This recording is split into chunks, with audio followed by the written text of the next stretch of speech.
Hello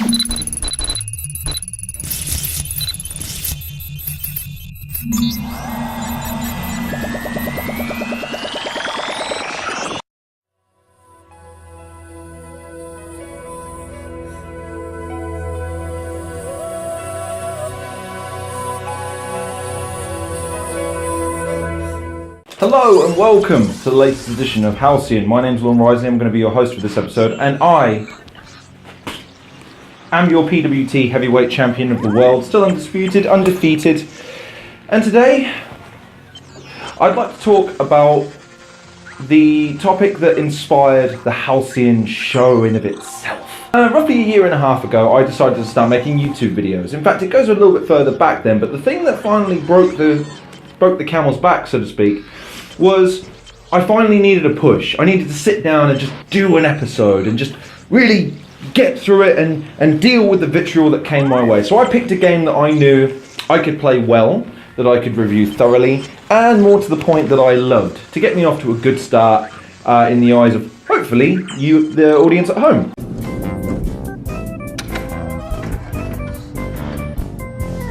Hello and welcome to Halcyon. This is the first review I'm going to try and make it as engaging as I possibly can without having much in the way of cast or props or intelligence or an aptitude for reviewing, but nevertheless we digress. Here is my very first review. It's going to be on the highly rated and ever talked about Batman Arkham City game.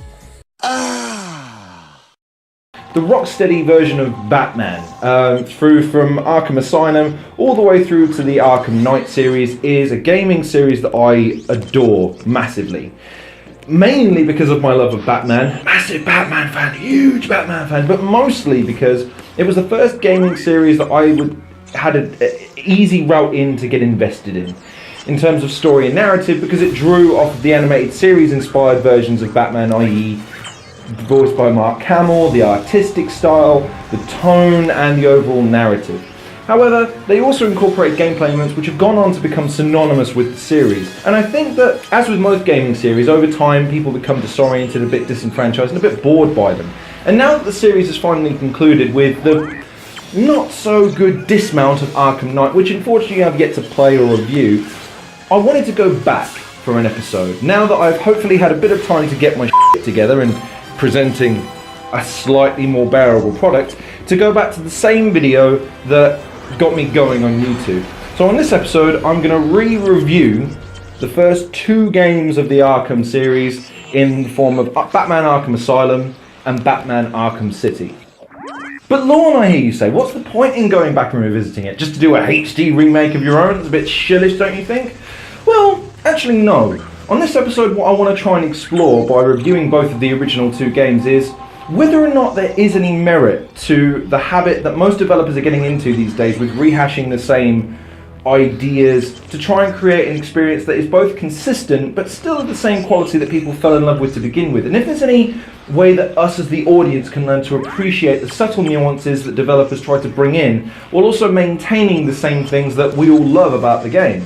So on this episode, like I mentioned before, let's take a look at the Arkham City and Arkham Asylum versions of the Rocksteady Batman series.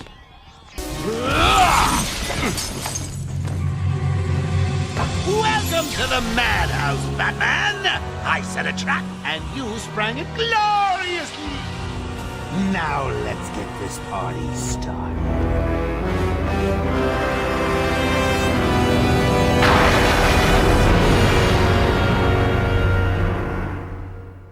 So, first off, let's take a look at the gameplay. In terms of a game, Batman Arkham City and Arkham Asylum both have very, very similar controls in the sense that the player has control of Batman, the self-named vigilante of Gotham City, and in both instances the idea of the game is for you to traverse its fairly interactive and very, very detailed world in order to apprehend various villains in the midst of certain nefarious plots. In the first instance, it's the Joker who's taken over Arkham Asylum, having been captured by Batman initially and then brought in as an elaborate ruse for the Bat in order to try and bring a capitulation of their relationship by finally unleashing something on Batman that he's never come across before in the form of a mysterious serum that grants superhuman strength to whoever it gets injected into.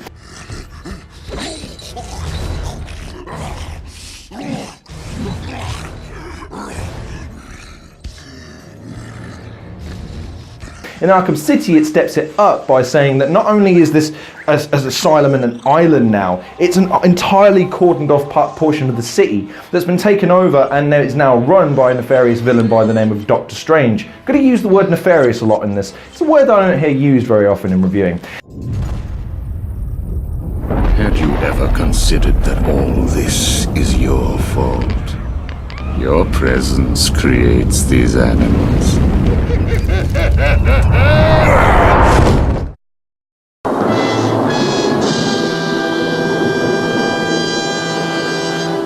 Anyway, Dr. Hugo Strange, I should probably say, not to get him mixed up with the magical Marvel hero, knows Batman's secret.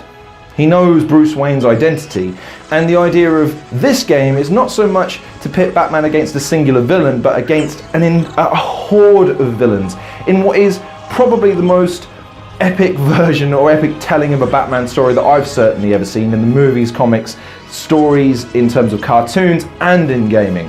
And in both games, you're sort of let loose. You're given free rein to traverse as much as you like. However, with the added design, the interesting design choice of being able to limit parts of the city or the asylum off from Batman until he obtained certain gadgets, which in both instances allows a great deal of replayability in the sense that you'll revisit aspects of the map that you were originally didn't see anything of any note. You'll go back, you'll notice aspects of the map that are there designed by choice to be interacted with various gadgets and gizmos that Batman will pick up along his way. These can be inclusive of Riddler trophies, certain Riddler challenges or puzzles. You'll also have collectibles and you'll also have achievements that you'll be forced to collect along your way. However, the main gameplay mechanics of this game that you will notice immediately are the combat, which again have become synonymous with the franchise. In essence, Batman fights off hordes of enemies by pressing X. You can also press Y and B to other various effects, but effectively it's a hyper-realised version of a quick-time mechanic. Enemies will attack you from various directions, but they'll usually flash up on certain difficulties to let you know that they're about to attack. You can then press Y to deflect or counter the attack, and depending on where you are in the chain, it will also disable them for a period of time. You can press X to strike them, to knock them out and finish them off. You can also press B to stun them, and then also you've got combinations. So once you level up in the course of the game, you'll be given opportunities to disable them permanently in one strike by brutal neck breaks, arm breaks, leg breaks, twists, choke outs, things of that nature. You'll also be given gadgets that you can utilise by hitting the floor and then sending bats around the air and electronical components and things of that nature. It's a very dynamic combat system, but one that allows the player a tremendous amount of freedom and role-playing ability because, to be honest, it's more about timing than it is about skill, especially in the challenge modes that you'll find later on in the game when you're perhaps bored of the main campaign and you want to try and level up your character outside of the main campaign. You'll be given various challenges that include the Predator challenges, which I'll talk about in a second, but then you've got the combat challenges where it will literally throw hordes of enemies at you and your opportunity is to defeat them and accrue as high a score as possible by getting hit as little as possible and by countering them in the most elaborate way as possible. Now, the gameplay is incredibly enjoyable, and when you're bored of these segments, i.e. just battering enemies, it swaps to a lesser known variant of the Batman mythos, i.e. stealth and his ninja skills. So you'll be given opportunities in the midst of both Arkham and City to perform predatory acts, i.e. not that kind. Predatory acts in the sense that you'll be led into an area with a series of armed enemies. Now you have to remember, Batman is just a man. Unfortunately, he's as fallible as the rest of us to a bullet to the face. So he has to be slightly cleverer when approaching these kinds of situations, i.e. he'll look for avenues and things that he can exploit with the enemies that are trying to stop him. These can be things that are as simple as dropping from a height, attacking from behind, hiding in vents or behind other objects, or even setting traps such as explosive gel, or indeed other aspects to try and even the score, shall we say, with the enemies that are at the disposal. But it has to be stressed, getting caught is the absolute worst thing you do, especially on the harder difficulty settings. 1 or 2 shots and Batman's dead. No two ways about it. If you're stupid enough to run in head first into these sorts of situations, you're going to have to get good at grappling and hiding immediately, which is why it pays to be slightly more patient in these situations rather than gung-ho. And again, timing is key.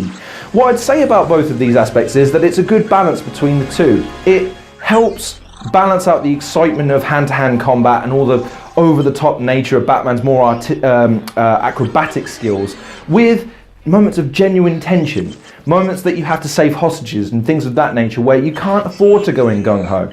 And it also allows you more time to get to grips with another aspect of Batman's gameplay, which is his wide array of gadgets and gizmos. I mean, as we know, Batman, or Bruce Wayne, has virtually unlimited wealth, which means that anything that he can imagine and design and build, he will bring with him in his Batbelt. On the Batbelt, you'll have a wide variety. So like I mentioned before, explosive gels, the aforementioned batarangs, which come in different varieties as well. You've got a stun variety, you've got your normal variety, which you can throw at will, which is kind of cool, but again, breaks somewhat sort of imagine when you stand there throwing literally 50 batarangs at people, rather than just maybe a set amount. I can understand that maybe being frustrating because then you have to collect more, but nevertheless, it's a slightly odd mechanic. And then you've also got the remote control batarang. This is pretty cool for taking out enemies, but is more used in more circumstances to take out things like puzzle blocks, doors, short circuit electrical circuits, things like that.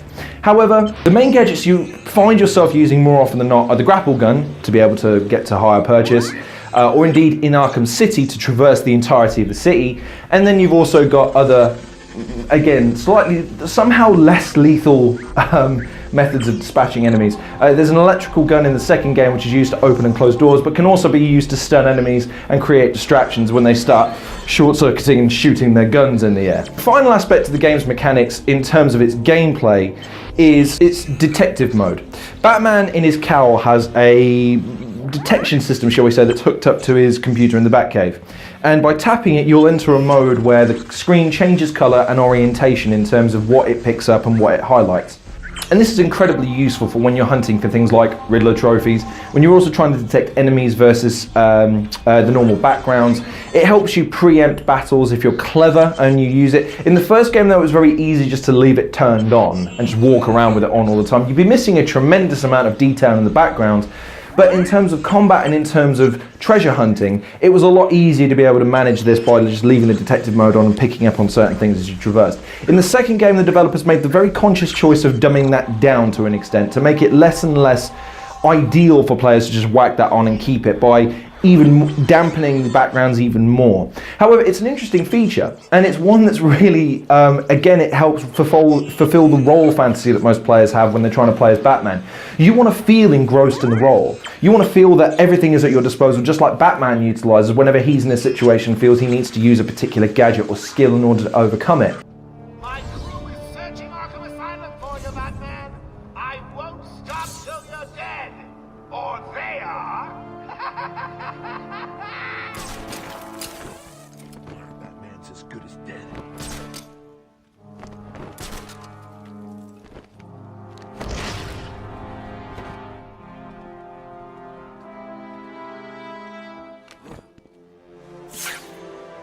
Now that's what I like to see, Holmes. Not scared of the big bad bat.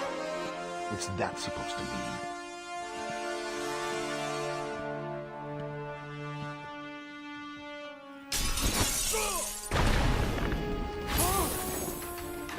And what's great about this game is that all of the gameplay mechanics, even from the first game to the second, are honed to a magnificently good degree. And I get that people complain that these core components have been maintained over the course of the game series and haven't really been elaborated on since maybe the second one.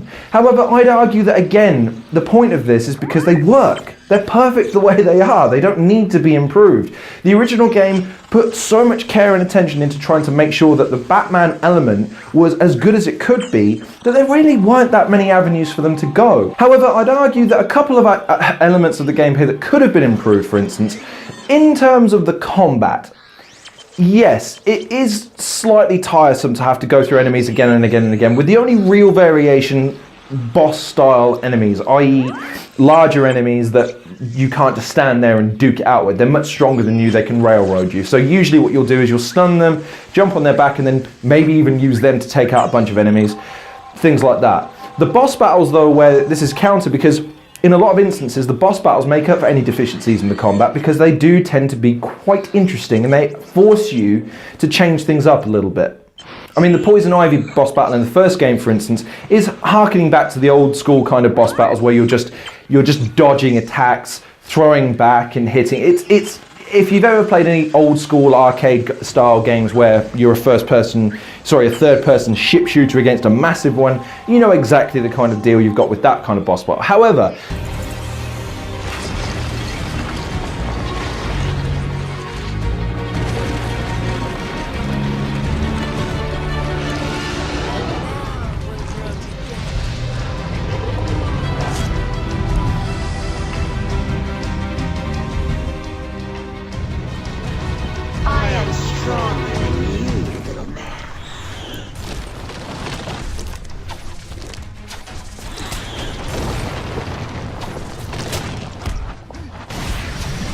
cannot beat Mother Nature, but you can.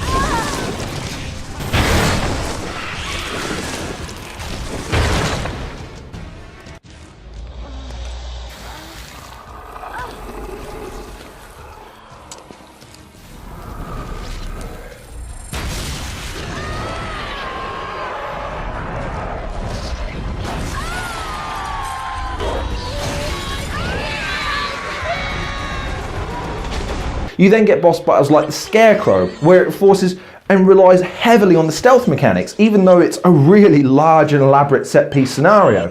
And then you've got something like the Mr. Freeze boss battle, where it forces you to always think on your feet in terms of, what can I do now, because he's learnt from the previous attack and you can't attack him the same way again. It's a really interesting dynamic that forces you as the player to be more creative when attacking him, albeit on the easier difficulties it does kind of telegraph what you can do. I personally did struggle with this boss battle because I tried to ignore them, but a lot of other people would have just gone, okay, well I'm just going to do those three and then I'll win.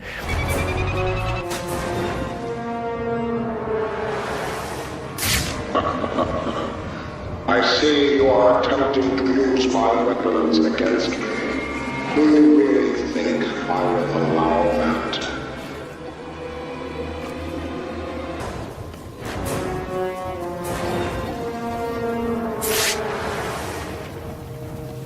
The Claw will pay for taking my wife. What? How?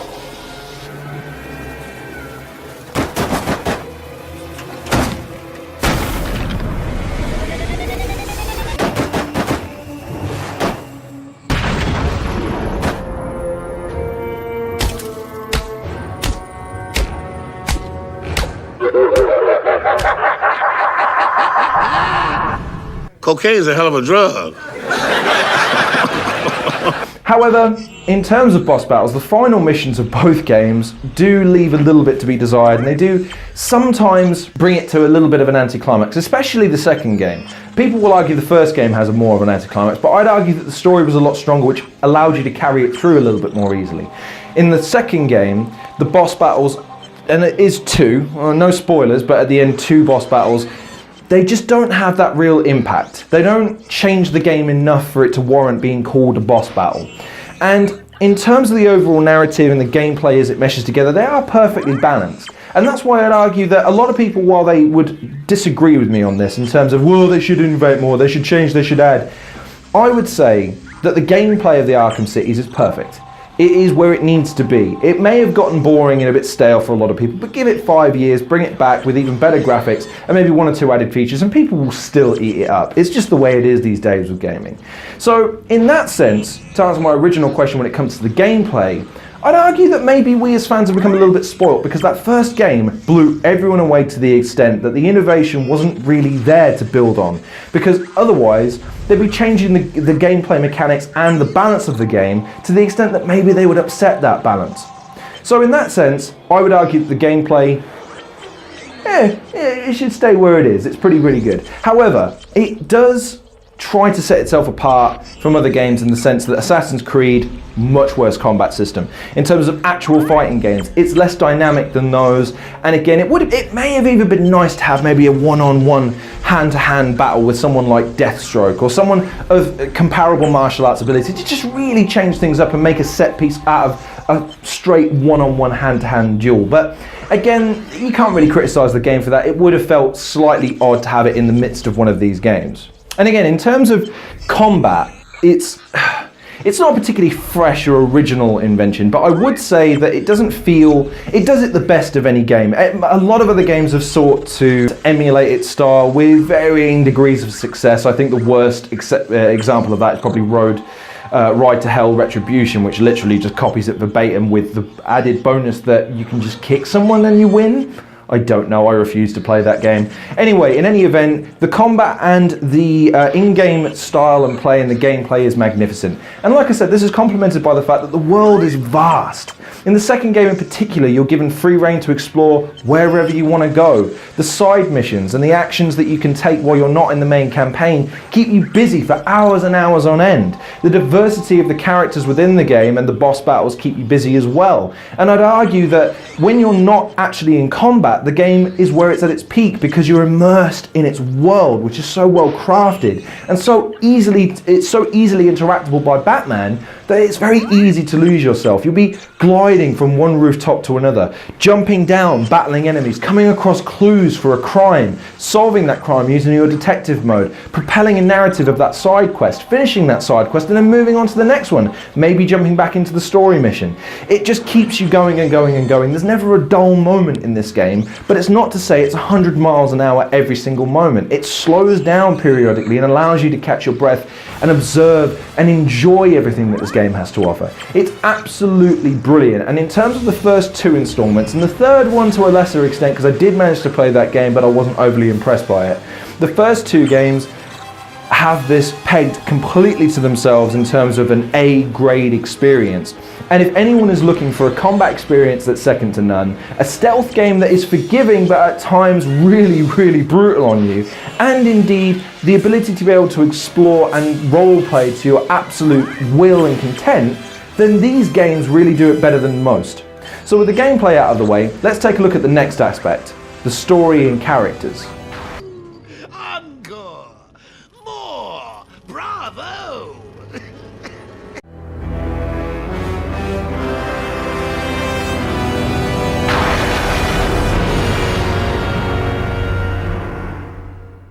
So when it comes to Batman's story, I think most people are pretty well versed with it by now. Bruce Wayne is an orphan child having had his parents murdered.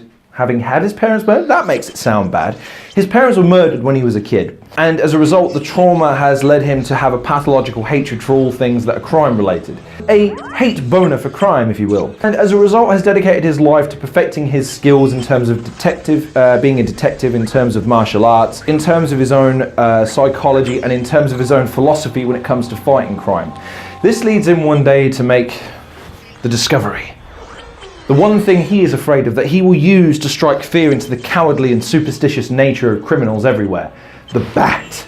And he becomes the Batman to fight crime. Now what's interesting about these games is that they don't focus on an origin story. They pick up, the first game at least, picks up in the midst of Batman's career. He's really at the pinnacle of his powers and he's got well-established roles and relationships with all the villains. So again, as a player, it means that you're relying on your own relationships with the characters from when you were a kid, which makes it difficult for new players of the franchise who maybe never watched the original cartoons or have no relationship with Batman whatsoever to get invested. However, it's the strength of these characters that really reels people in. I mean, just as a kickoff, Kevin Conroy as Batman, that deep, foreboding, authoritative voice that just oozes charisma and oozes badass. You're not safe here. No one is. Don't worry about me. You're needed out there. I've been doing the character now for 20 years. The audience knows him as well as I do. They would know in a second if I did something inauthentic, and they'd call me on it. Get out of my way, Quinn. And you've got Mark Hamill as the Joker, who many would argue is the epitome and the iconic nature of the character in of himself. Someone that looked so deeply into the character that he decided that his laugh should be like a musical instrument. It should illustrate his feeling and mood and his intent. Most people would just go, ha ha ha ha, and leave it at that, whereas Mark Hamill decided to look more deeply and try to bring out nuances of the character that stand to this day, and the chemistry between the two in those first few moments of the first game sell you completely on this world and how dark, gritty, foreboding, and yet you're laughing along to a lot of these things at the same time, feeling a sense of unease. It's a very complex and deep atmosphere that's brought just by the mythos alone. Take away the graphics, take away the music. Surprise! You fell for the old sick Joker gag, Batman. There's something about scary clowns, you know, that it just creeps people out. But you of all people should know there's plenty wrong with me. His purpose in Batman's orderly world is just to mess him up big time. It's just such a beautiful balance.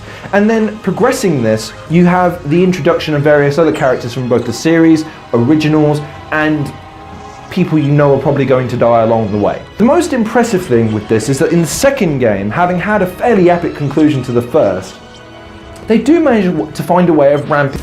I can take it. I can take anything you throw at me, Bats. You can't beat me. I'm actually going to win. Ready for the next round? Always. What? I'll never let you win. Never.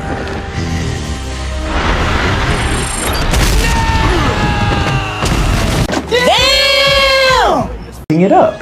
However, where they fall down is in how they maybe execute the second act of the second game's story. In the first game, it's a fairly consistent tone. Stop the Joker and do whatever is necessary to be able to do this. He takes over the island of Arkham Asylum, releases all the inmates, and it's up to Batman to basically defeat them all, put them all back in their cells, and then apparently there's a bank robbery across the way, so yeah, his night's not over. He's gonna be... don't worry, police, I'll go take care of that now. You've had all evening to sit on your asses and do nothing. I'm gonna go take care of that.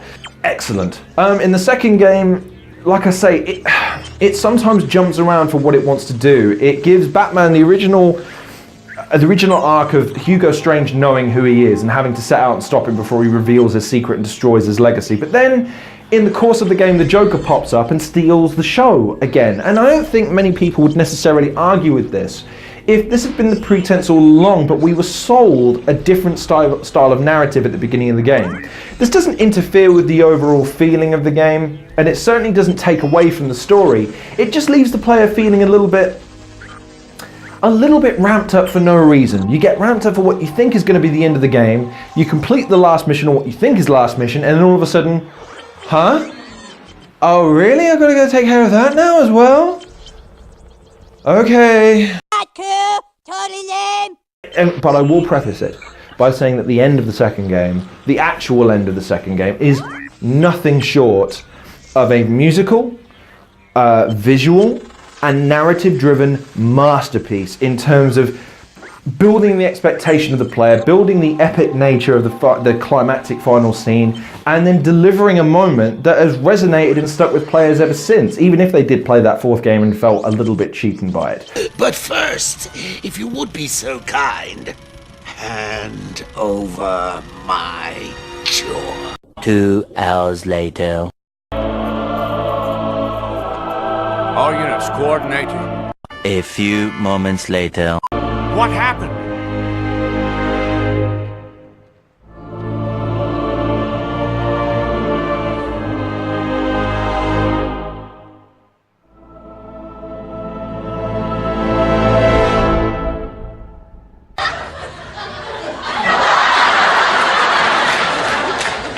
Oh my God! However, the main pluses of this is that the story of the first and second game potentially lessen the third game because it is a bit choppy and it doesn't make much sense. And in the fourth game, I've not played it, but I made a guess about who the infamous Arkham Knight was, and I turned out to be right. I think a lot of people were, to be honest. It was fairly clear when you look at it that that's what it was going to be. Nevertheless, it's a gaming series that I would argue makes a good... It's, in fact, as much as Watch Dogs thought it needed to rely on its gameplay, and as many of the games think they need to rely on their story in lieu of good gameplay, this gaming series puts story front and center along with gameplay. It seeks to interact and incorporate both in such a way that it's a perfect mesh of gaming storytelling, because you can get cutscenes and graphics and set pieces and scenes that you couldn't get in movies. You can ask the players to interact with the story in a way that movies can't let you interact. And it can take you out of moments to really drive the narrative that they want to tell a story to the players in a way that in the way that only games can and movies can't. Mark Hamill as the Joker is an absolute revelation in these roles. Kevin Conroy is excellent. The cast of villains in these games are enough to keep you going throughout. The stories, like I said, will leave you with a degree of intrigue, but if you're clever and you're paying attention, you'll be able to figure these out. The subtle nuances are going to be found in the first game through the recordings that the inmates have. You can go around the asylum and collect recordings that are tapes with doctors and the inmates as they're going through their therapy, which shed some light on their characters and also help build an idea of what's gone on in the asylum prior to your arrival. In the second game, there's much less of that. Batman is involved in the story as he goes. And while there are recordings, tapes from Doctor Strange and various villains, in effect, you don't need them. The story unravels at the pace it needs to. You don't feel like you're unraveling anything new or fresh early if you do come across something in particular. And the only real thing that I can think of in terms of story that this second game does different from the first is that the second game has a side quest with Azrael or Azazel, I can't remember that. I think it's Azrael, who's a ninja from a cult who believe that you're the prophet that's gonna, I don't know. All I really know is that I spent hours trying to find this motherfucker for a second, in the second game, to try and build up an idea of what was going on. He revealed at the end of this quest that Gotham's time is coming and da-da-da-da-da, and it kind of left an ominous tone for what I thought was going to be the third game, and then they never followed up on it. It's kind of a misstep, and in terms of the side quests, they do sometimes fall a little bit flat when you complete them because it's a bit, oh, the city was in danger and now it's kind of not because I did this one thing. Okay, cool. A little bit flat, but otherwise the story of these games and the character of these games and the setting of this world and the Gotham and the grittiness and the darkness and how it's all dirty but it's so tremendously detailed and rich in its vibrancy is absolutely brilliant. And the small touches that Batman's reputation have coming into this game, with villains obviously trying to give it the big and saying, come on then Bat, let's see what you can do. But when you're eavesdropping on the conversations, you hear how afraid and terrified they are. It's magnificent.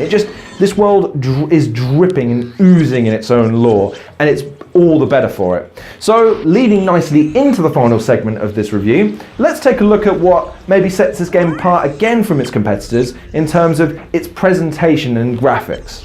It's every man for himself.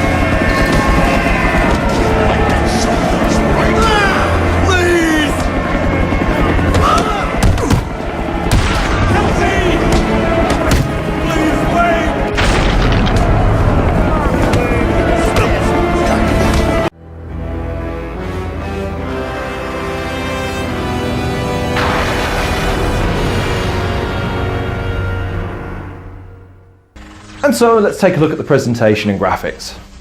I like the look of this game. I've seen a lot of people complain about how it looks. Batman, for instance. Weirdly enough, all of the inmates in the original game and in the second game, for instance, they're all super buffed. It's like no one in this world has ever heard of carbohydrates. They're just all super shredded. Like super shredded. And it's hilarious at times because when you first meet Batman and he rocks up with the Joker, Joker's so goddamn skinny, and his animations aren't great, it has to be said. Just to touch on that for a second, in terms of what you'll notice immediately is that it looks impressive in freeze frames, this game. When you freeze frame it, it could be just as good. It's good enough to put as a comic book panel. They're that detailed, they look that epic, they look that OTT, they're great. In motion though, this game doesn't hold up as well as I might hope. The mouths, the way the characters move, it's just a little bit, it's a little unorganic.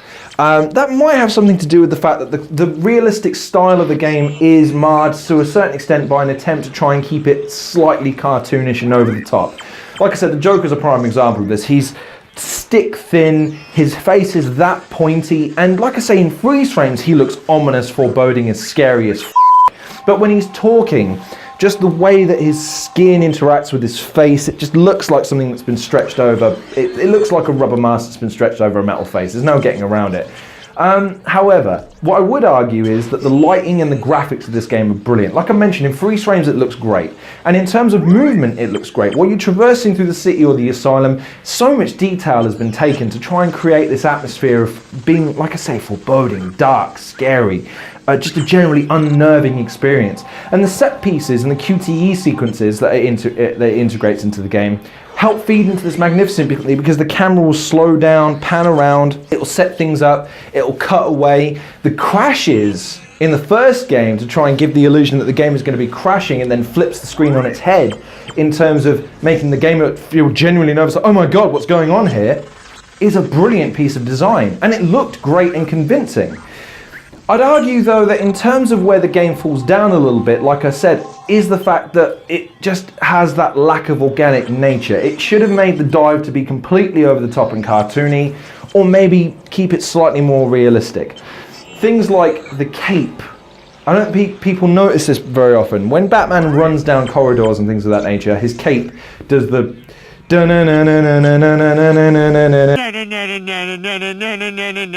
Spider-Man! Spider-Man! thing.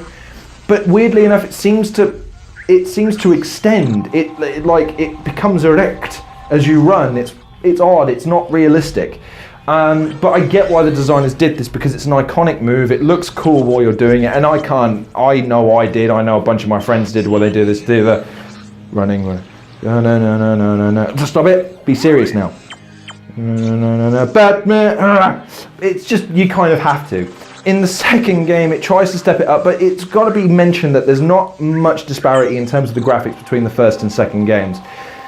They are eerily similar. It's just that the scope of the world, the depth of the gameplay, and the ability to be able to free roam literally wherever you want. Whereas in the first game, it does feel more, you feel more claustrophobic. There is less space to run, there's less places to visit, and there's not as much freedom in terms of pursuing side quests and Riddler trophies. You kind of have to take the game at the game's pace, but it meant that the developers could put painstaking detail into these cells.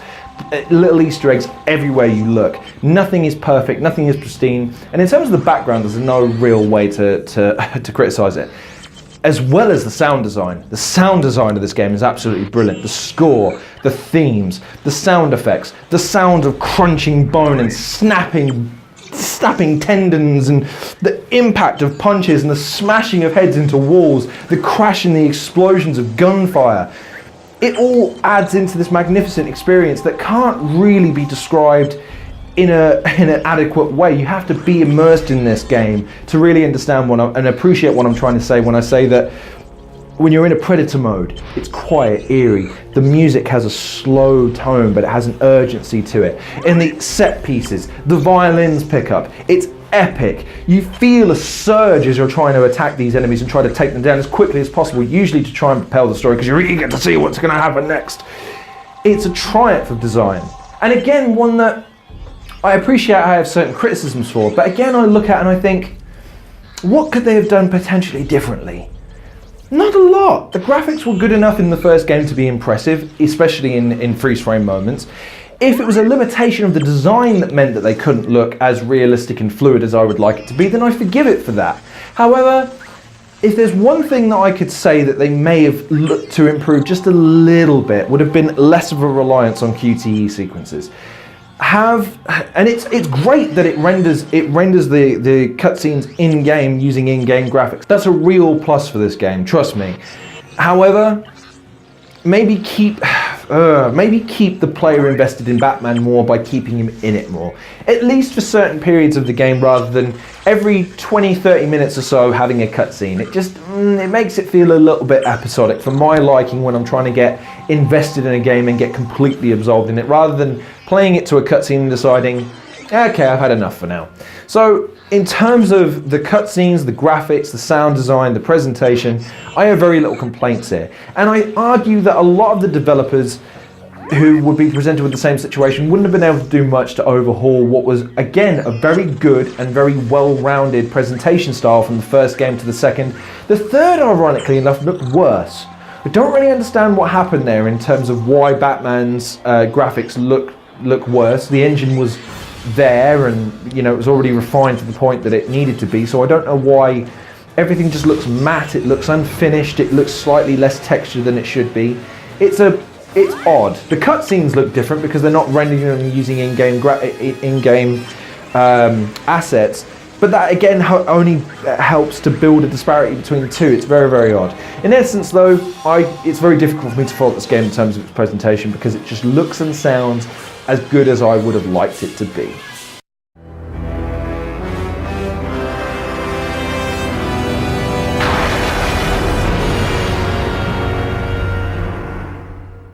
And so, we come to the verdict of the games.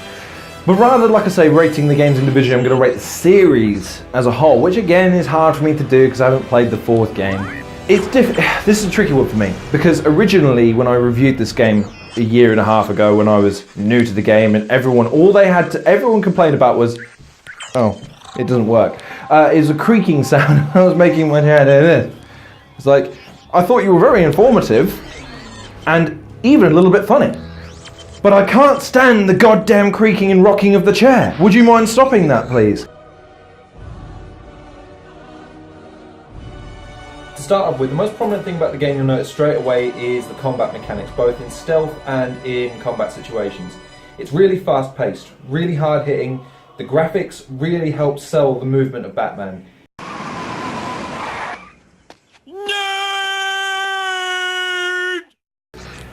Hence why no chair anymore. I hope you're happy the lengths I go to for my viewers. Nevertheless, this gaming series has brought me a lot of joy. It's brought me a lot in terms of replayability. Replay factor in these games is absolutely amazing because the story's so good. You don't mind replaying the story and knowing what's going to happen on this occasion. You want to go along for the ride. The combat and the gameplay, yes, it can become repetitive. Yes, it is somewhat of a drag sometimes that there's not a lot of innovation where perhaps there should be.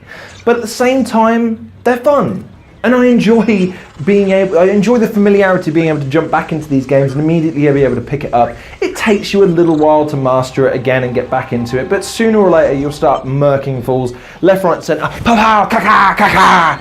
It's a fun experience. And that's something that a lot of games miss the point of these days, that the point of a game is not to grind through a game. It's to have fun playing a game. It's to give the players what they want.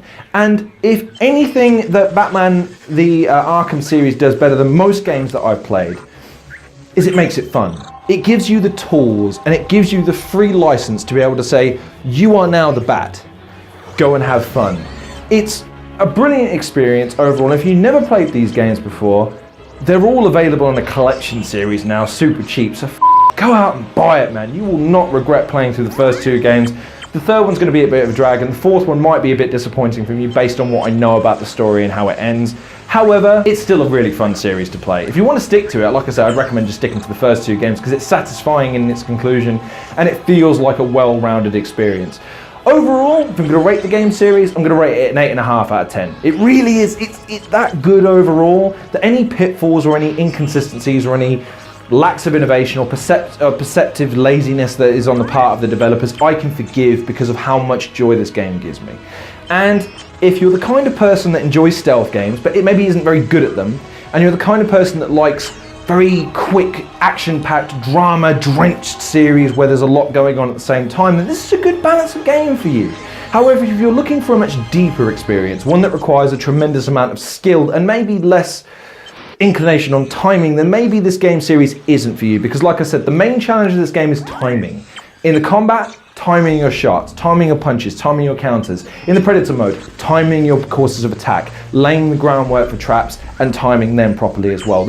Skill is probably too strong a word to use in this instance, but it's still a tremendous amount of fun. And one that inspired me to start my YouTube channel, get to this point where the fucking place looks like this now and I sound like this and I've actually got my own shit, dude. So we've come a long way, both me and the gaming series. So for that, I've got to say thank you to Batman Arkham Series, because hell, if it wasn't for it, I wouldn't be here talking to you these days. So, on that note, I'm going to say thank you very much for watching this episode of Halcyon. It's not been a rehash or a HD remake. It hasn't. Or the saying that, go back and watch that video. It's f***ing awful, man. There's just a weird graphic around here or around here, and I'm rocking and talking. I'm not even looking at the camera half the time because I'm scared of you, the audience. And there's no green screen. None of that stuff going on. In fact, I might pop the video right here just to... In fact, let's just look. It's going to be on the... I know, it looks terrible, right? It's awful. And the guy hosting it's pretty handsome, I suppose, but still. In any event, on that note, like I said, please go check out some of the original videos if you want to just compare and contrast where we were to where I am now. Thank you so much for watching this video. Please like, share and subscribe. Please check out some of the other content creators that are in the description below. As always, I'd appreciate if you give them a like and a share as well. Also, stay tuned for some of the content that's coming out. I've been filming like a the last couple of days to try and give you guys some regular content. It's a bit longer in scope, along with the blinks and along with the podcast that you've been getting so frequently, to try and help complement and actually deliver on the promises that I made way back in sort of September, October last year. So hopefully you'll enjoy that content. I appreciate you watching as always. You guys take care of yourselves. I've been Lon Risley, your host, and I'll see you guys in the next episode of Halcyon.